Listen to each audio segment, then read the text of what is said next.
ઘણા લોકો પ્રશ્ન પૂછે કે વચનામૃત અથવા ગીતા જ્યારે કીધું ત્યારે કોઈ સાંભળ્યું, કોઈ લખ્યું અને શા માટે અમારે એ માનવું જોઈએ? એ તો કલ્પિત પણ હોઈ શકે. ચાલો એક સરળ ઉદાહરણથી સમજીએ.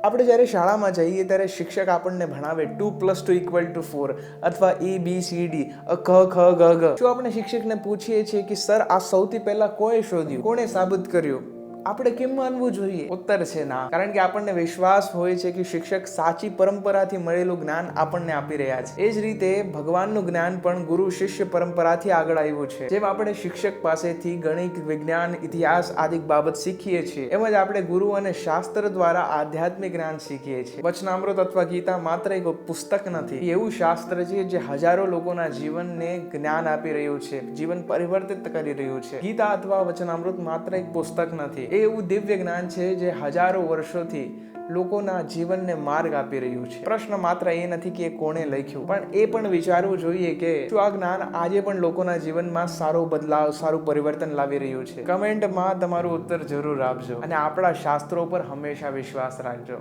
જય શ્રી સ્વામિનારાયણ.